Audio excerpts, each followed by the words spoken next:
नमस्कार, इस वीडियोस में आप सभी का बहुत बहुत हार्दिक स्वागत और अभिनंदन करता हूं।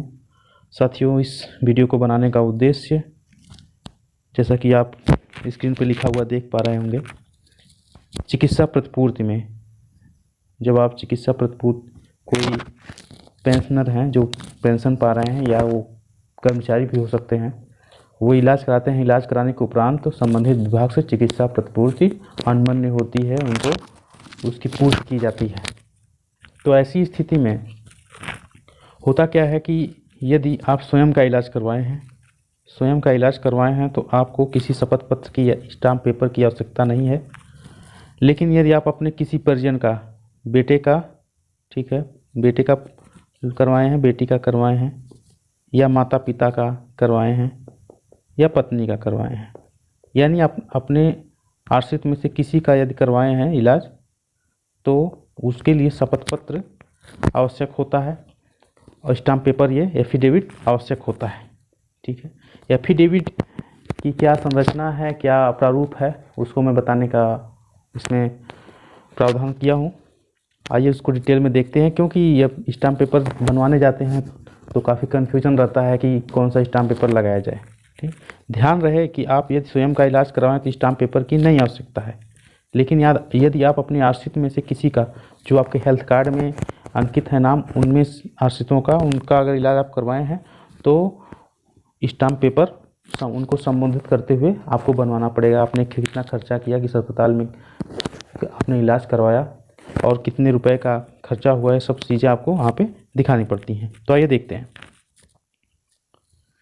ये नॉन जुडिशियल ये स्टाम्प पेपर होता है, ठीक, और ये 10 रुपये, इसका मूल्य 10 रुपये होता है। ये इसका प्रोफार्मा है स्टार्टिंग का, यहाँ पे किसका नाम है, किसके फर्स्ट पार्टी कौन है और किसके द्वारा पेड किया गया है, ये सारी चीज़ें यहाँ पे डिटेल होती हैं। ये जो स्टाम्प पेपर बनाने वाले होते हैं उनकी जिम्मेदारी होती है सब भरने की। ठीक, आगे देखते हैं क्या है। शपथ पत्र, ये है मेन मैटर। ये शपथ पत्र है, इसमें जैसे आप देख पा रहे हैं कि किसके सामने किसको संबोधित करने में बनवाना है। जैसे इसमें मैंने लिया है पुलिस आयुक्त कमिश्नरेट प्रयागराज। जैसा कि प्रयागराज जो इलाहाबाद था पहले, अभी प्रयागराज हो गया है और वो जनपद ना रह करके वो कमिश्नरेट हो गया है। तो वहाँ पे पुलिस कमिश्नर हैं, कमिश्नर ऑफ पुलिस हैं, पुलिस आयुक्त जिसे हिंदी में कहते हैं, उनको संबोधित करते हुए ये लेटर बनेगा। और शपथ पत्र देखिए, यहाँ से शुरुआत है, शपथ पत्र और में मिनाजीब, ये उर्दू शब्दावली है।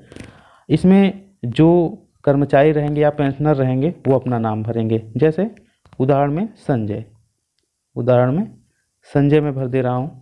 ये कांस्टेबल हैं, आरक्षी हैं, या किसी पुलिस पीएससी या सीआरपीएफ के जवान हैं, या ये किसी और अर्धसैनिक बल में हैं, तो वो अपना नाम पद, जैसे यहाँ पे हेड कांस्टेबल संजय, और पुत्र, पिताजी का नाम, इनके पिताजी का नाम है रवि, और निवासी इनका ग्राम जो रहेगा, ग्राम इनका हम मान लेते हैं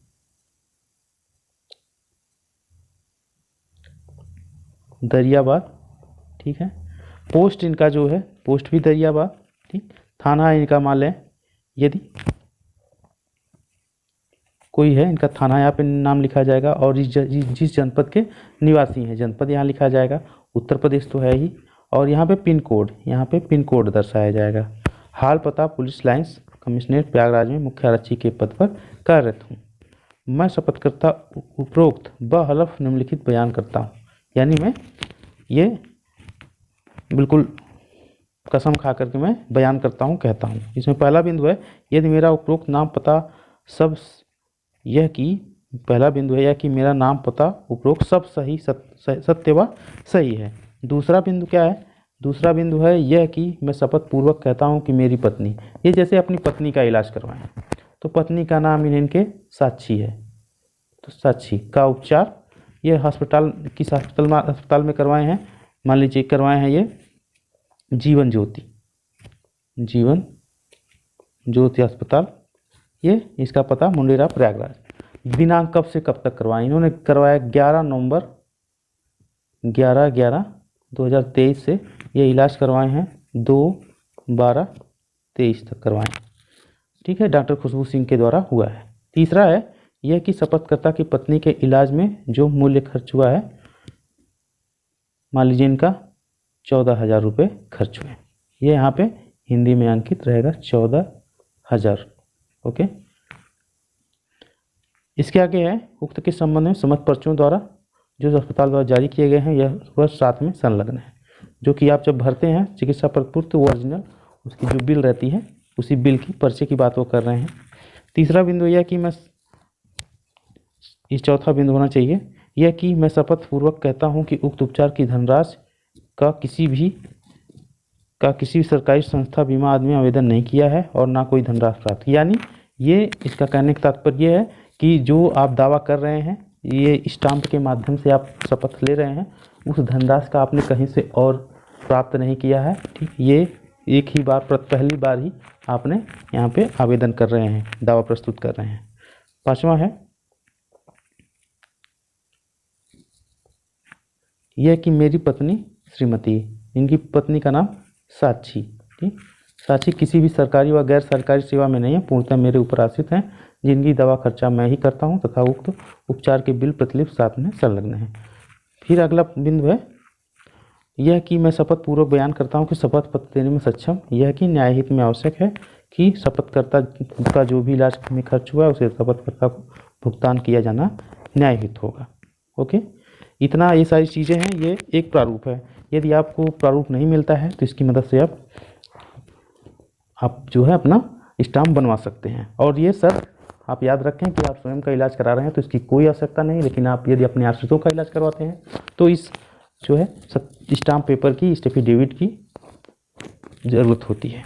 इसमें अगला बिंदु है सत्यापन यह कि उपरोक्त शपथ पत्र का कथन 1 से 5 तक मेरे निज ज्ञान और विश्वास में सत्य व सही है, कोई भी तथ्य छिपाया नहीं गया है, ईश्वर मेरा साक्षी है। ये यहाँ तक है। और आप यदि यहाँ पे देखिए मुख्य आरक्षी हैं, इनका नाम यहाँ पे मुख्य आरक्षी, इतना, ठीक, पुलिस लाइन्स कमिश्नर प्रयागराज, इतनी डिटेल इसमें भरी जाएगी। ठीक, तो साथियों ये आपके लिए यदि उपयोगी साबित हुआ तो मुझे ज़रूर बताएं, और आपके लिए मैं आपसे निवेदन करता हूं कि आपके जो प्रश्न हैं, जो भी किसी तरह के शंकाएं हैं, आप ज़रूर हमारे सामने कमेंट के माध्यम से हमें प्रेषित करें, और उसका हम जवाब आपको देने के लिए, आपकी मदद के लिए हमेशा तैयार हैं। मिलते हैं अगले वीडियो में, तब तक के लिए नमस्कार।